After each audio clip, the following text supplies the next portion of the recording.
సముద్రపు అలలతో ఎగిసిపడే విశాఖ తీరు మారుతోందా? అందమైన ప్రకృతికి క్యారప్గా అయిన సాగర నగరంలో మత్తు అలలు ఎగిసిపడుతున్నాయా? గంజాయి ఒకటే కాదు, ఇప్పుడు అంతర్జాతీయ డ్రగ్స్ సైతం విశాఖలో దొరుకుతోందా అంటే అవుననే సమాధానం వస్తోంది. గంజాయి డ్రగ్స్ విచ్చలవిడిగా దొరుకుతూ ఉండటంతో విశాఖ ఇప్పుడు నిషాలోకి వెళ్తోంది. సువిశాల సాగర తీరం, ఐటీ హబ్, స్మార్ట్ సిటీ, ప్రశాంత నగరం, అంతకు మించి అందమైన పర్యాటక ప్రదేశం, ఇలా విశాఖకు ఎన్నో ప్రత్యేకతలు ఉన్నాయి. కానీ ఇప్పుడు ఈ నగరానికి ఏమైంది అని విశాఖ వాసులు భయపడుతున్నారు. రోజు రోజుకు డ్రగ్స్ మూలాలు పెరుగుతున్నాయి. దేశంలో ఎక్కడ మత్తు పదార్థాలు పట్టుబడ్డా ఆ లింకులు విశాఖలో బయటపడుతున్నాయి. విశాఖలో క్రైమ్ రేటు పెరగడం ఆందోళన పెంచుతోంది. రోజు రోజుకు హత్యలు, ఆత్మహత్యలు, చోరీలు విపరీతంగా పెరుగుతున్నాయి. అయితే వీటన్నింటి ప్రధాన మూలం మత్తు వినియోగం పెరగడమే. గంజాయితో సహా డ్రగ్స్ సరఫరా కూడా పెరుగుతుంది. అసలు డ్రగ్స్ దందాకు విశాఖ కేర్ ఆఫ్ గా మారుతోందా అనే భయం పెరుగుతుంది. దేశంలో ఎక్కడ డ్రగ్స్ గ్యాంగ్ పట్టుబడ్డా ఆ మూలాలు విశాఖలోనే ఉంటున్నాయి. ఆంధ్రప్రదేశ్లో మత్తు కలకలం అనే వార్తలు వినిపిస్తే అందులో విశాఖే పేరు ముందు వస్తుంది. అంతేకాదు వివిధ రూపాల్లో విశాఖలో మత్తు పదార్థాలు బయటపడుతున్నాయి. ఆ మధ్య చాక్లెట్ల రూపంలో మత్తు పదార్థాలు వెలుగులోకి వచ్చాయి. సాధారణంగా నిత్యావసర సరుకులు, పండ్లు, వ్యవసాయ ఉత్పత్తులు మాటున గుట్కా, జర్దా, భంగ వంటి వాటిని స్మగ్లర్లు అక్రమ రవాణా చేస్తారు. అయితే పోలీసులకే దిమ్మ తిరిగేలా ఇప్పుడు గంజాయి అనేక రూపాల్లో దేశం నలుమూలలకు విశాఖ నుంచే ఎక్స్పోర్ట్ అవుతుంది. విశాఖపట్నంలో మొన్నటిదాకా గంజాయి గుప్పమంటే ఇప్పుడు ఏకంగా అంతర్జాతీయ మార్కెట్లో దొరికే కొకైన్ సైతం విశాఖలో అందుబాటులోకి వచ్చింది. ఢిల్లీ నుంచి విశాఖకు కొకైన్ అమ్మకాలు జరుగుతున్న నిజం వెలుగులోకి వచ్చింది. ఈ ఏడాదిలో ఎప్పుడు దొరకని మోతాదులో ఒక్క రాత్రిలోనే విశాఖలో కొకైన్ పట్టుబడింది. సెంట్రల్ సీక్రెట్ ఏజెన్సీ నుంచి వచ్చిన సమాచారంతో విశాఖ పోలీసులు గస్తీ పెంచడంతో కొకైన్ బయటపడింది. ఢిల్లీ నుంచి విమానం ద్వారా కొంతమంది డ్రగ్ పెడ్లర్లు అక్రమంగా విశాఖకు డ్రగ్స్ తీసుకుని వస్తున్నారనే సమాచారంతో అప్రమత్తమైన పోలీసులు వారిపై నిఘా పెట్టారు. విశాఖ విమానాశ్రయం నుంచి వారిని అత్యంత సీక్రెట్ గా ఫాలో అవుతూ వారి వెనకాలే మద్దిలపాలెం ప్రాంతం వరకు చేరుకున్నారు. అసలు ఈ డ్రగ్స్ ముఠ ఎవరిని కలుస్తారు, ఎవరికి ఈ డ్రగ్స్ ను అందజేస్తారు, ఈ డ్రగ్స్ ను కొనుగోలు చేసేది ఎవరు అనే విషయాలు తెలుసుకోవడానికి వారి వెనకాలే పోలీసులు వెళ్లారు. అర్ధరాత్రి సమయంలో డ్రగ్స్ విక్రయిస్తూ ఉండగా ముఠాను అరెస్ట్ చేశారు. ఇద్దరిని అరెస్ట్ చేశారు పోలీసులు. వీరి నుంచి 25 గ్రాముల కొకైన్ ను స్వాధీనం చేసుకున్నారు. ఈ కేసులో ఆఫ్రికాకు చెందిన ఒక నిందితుడిని, అక్షయ్ అనే మరొక వ్యక్తిని అరెస్ట్ చేసి రిమాండ్కు తరలించారు. ఈ కేసులో కింగ్ పిన్ ఆఫ్రికా ప్రాంతంలోని ప్రిన్స్ గా గుర్తించారు పోలీసులు. ఈ కేసులో మరొక కొంతమందిని అనుమానితులుగా ఉన్నారని వారిని అదుపులోకి తీసుకుని విచారిస్తున్నట్టుగా విశాఖ పోలీస్ కమిషనర్ శంకబ్రత బాగ్చి తెలిపారు. మాకు ముందుగానే ఇన్ఫర్మేషన్ ఉండేది, వాళ్ళు ఇలా ఒక 25 కోకెన్ తీసుకొని వస్తున్నారని. మేము ఇక్కడ కాపు కాసి ఉన్నాము. వాళ్ళు తీసుకొచ్చిన తర్వాత మేము ఇమీడియట్గా క్యాచ్ చేయలేదు. వాళ్ళు ఎవరికి ఇస్తారు దానికోసం వెయిట్ చేసాము. వాళ్ళు ఇస్తూ ఉండగా మేము పట్టుకున్నాం. ఎందుకంటే మా ఉద్దేశం ర్యాకెట్లో ఇంకా ఎవరెవరు ఉన్నారు అందరినీ అరెస్ట్ చేయాలి. సో ఆ హ్యాండింగ్ ఓవర్ చేసినప్పుడు మేము పట్టుకున్నాము.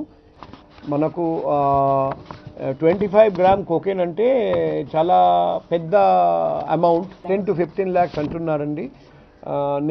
లాస్ట్ 1 yearలో 25 గ్రామ్ కోకెన్ ఒక సింగిల్ ఇన్సిడెంట్లో ఎప్పుడు దొరకలేదు. ఒక జాయింట్ ఆపరేషన్ చేయడం జరిగింది. ఫస్ట్ ఈగల్కి ఇన్ఫర్మేషన్ వచ్చింది, ఈగల్ నుండి మాకు ఇన్ఫర్మేషన్ వచ్చింది. తర్వాత మన సిటీ పోలీస్, ఈగల్ కలిసి ఈ జాయింట్ ఆపరేషన్ చేశారండి. ప్రశాంత విశాఖపట్నంలో డ్రగ్స్ దొరకడం ఈ మధ్య కాలంలో పరిపాటిగా మారిపోయింది. కొద్ది రోజుల క్రితమే విశాఖపట్నంలో డ్రగ్స్ పట్టుకున్నారు టాస్క్ ఫోర్స్ పోలీసులు. ఇప్పుడు ఎన్నడూ లేని విధంగా భారీ మొత్తంలో 25 గ్రాముల కొకైన్ డ్రగ్ ను సీజ్ చేశారు.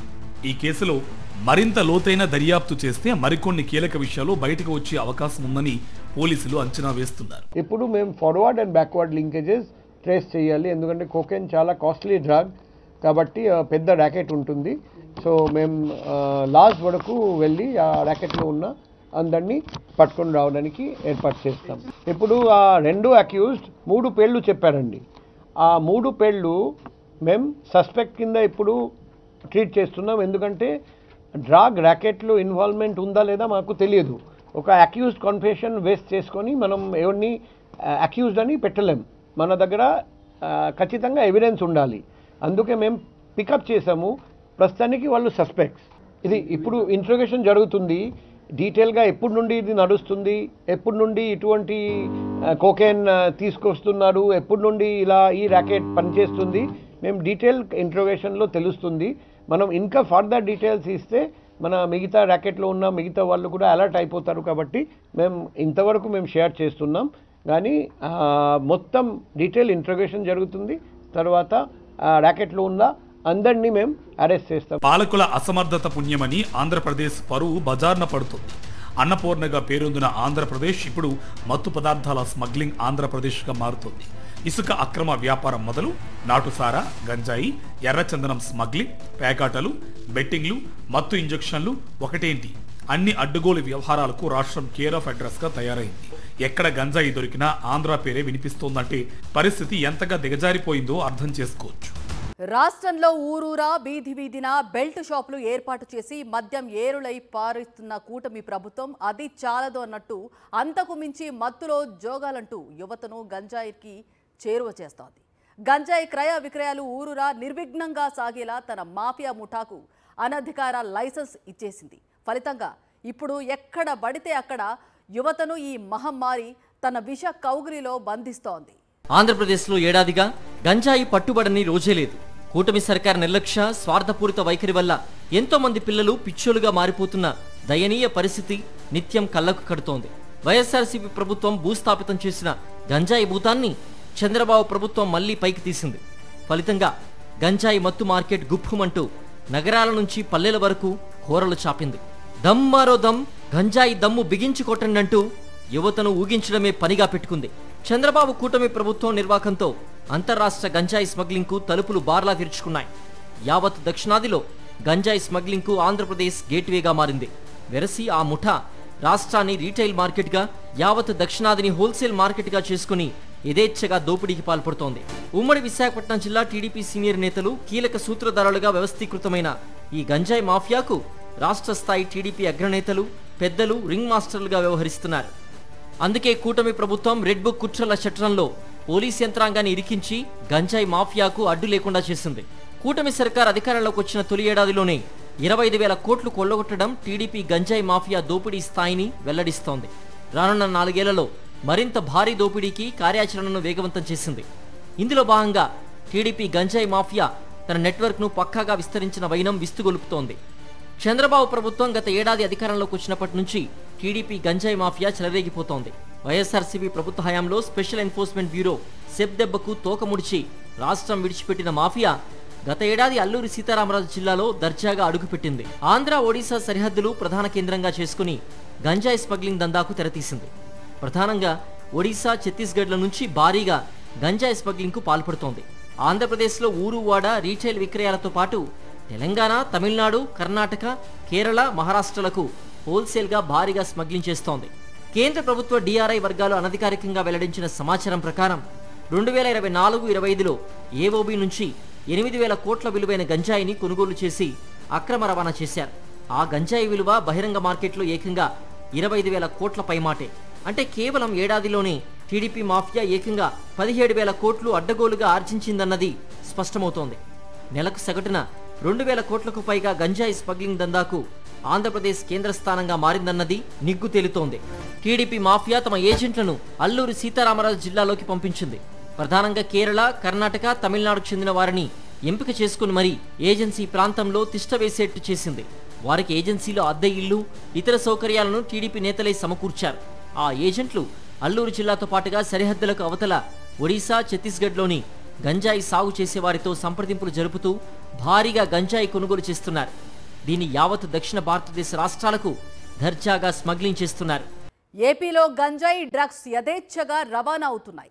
పట్టుబడేది గోరంతైతే కనిపించకుండా రవాణా అయ్యేది కొండంతగా ఉంటుంది.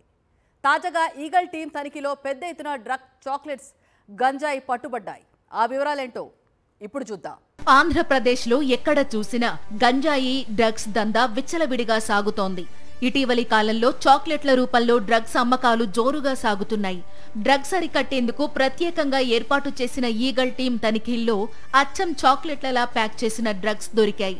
ఈ చాక్లెట్లలో ఉన్న మత్తు పదార్థాలు ఎటువంటివో తెలుసుకోవడానికి వాటిని ల్యాబ్కు పంపుతున్నట్లు ఐజీ రవికృష్ణ చెప్పారు. ఈగల్ ఫోర్స్ ఏలూరు నుంచి విజయవాడ వరకు రైలులో ప్రయాణించి తనిఖీలు నిర్వహించారు. పట్టుబడ్డ డ్రగ్ చాక్లెట్లు ఒడిషా నుంచి రవాణా అవుతున్నాయని ఐజీ తెలిపారు. ఈ సంవత్సరం 21,736 కేజీలు గంజా మేము పట్టుకోవడం జరిగింది. అన్ని మార్గాల్లో కలిపి, కారుల్లో కావచ్చు, 2 వీలర్స్ మీద కావచ్చు, ట్రైన్స్లో కావచ్చు. 6 నెలల కాలంలో దాదాపు 22,000 కిలోల డ్రగ్స్ గంజాయి పట్టుకున్నట్లు ఐజీ రవికృష్ణ చెప్పారు. పోలీసులకు దొరకకుండా వారికి మామూళ్లు ఇచ్చి అడ్డదారిలో రవాణా చేసిన మత్తు పదార్థాలు ఇంకా ఎన్ని వేల కిలోలు ఉంటాయో అనే చర్చ జరుగుతోంది. రాష్ట్రంలో ప్రతిరోజు ఏదో ఒక మూల గంజాయిని పట్టుకుంటున్నట్లు వార్తలు వస్తున్నాయి. అదే సమయంలో అవి చేరాల్సిన వారికి చేరిపోతూనే ఉన్నాయి. రాష్ట్రంలోని ఏజెన్సీ ఏరియా, ఒడిశా, బీహార్ రాష్ట్రాల నుంచి ఏపీకి పెద్ద ఎత్తున గంజాయి అక్రమ రవాణా జరుగుతోంది. గంజాయి కేసుల్లో కొందరు స్మగ్లర్లు ఏళ్ల తరబడి జైళ్లలో మగ్గుతున్నా గంజాయి సాగు, రవాణా మాత్రం ఆగడం లేదు. ఏటా 100 కోట్ల విలువైన గంజాయి, ఇతర మాదక ద్రవ్యాలు రవాణా అవుతూనే ఉన్నాయి. స్మగ్లర్లు ఎప్పటికప్పుడు కొత్త మార్గాలను ఎంచుకుని చాకచక్యంగా గంజాయి రవాణా చేస్తున్నారు. గంజాయితో 10 వాహనాలు బయలుదేరుతుంటే వాటిలో 1-2 మాత్రమే పోలీసులకు పట్టుబడుతున్నాయి. పోలీసులకు దొరకకుండా చాలా పకడ్బందీగా రవాణా చేస్తున్నారు. వారిలో వారికి డబ్బులు పంపకంలో గొడవలు జరిగినప్పుడే పోలీసులకు సమాచారం అందుతోంది. పోలీసుల తనిఖీల్లో దొరికేది చాలా స్వల్పమని తెలుస్తోంది. గంజాయి స్మగ్లర్లకు మించి పోలీసుల నెట్వర్క్ ఏర్పాటు చేసుకుంటేనే వారిని పట్టుకోవడం వీలవుతుందనేది జనాభిప్రాయం.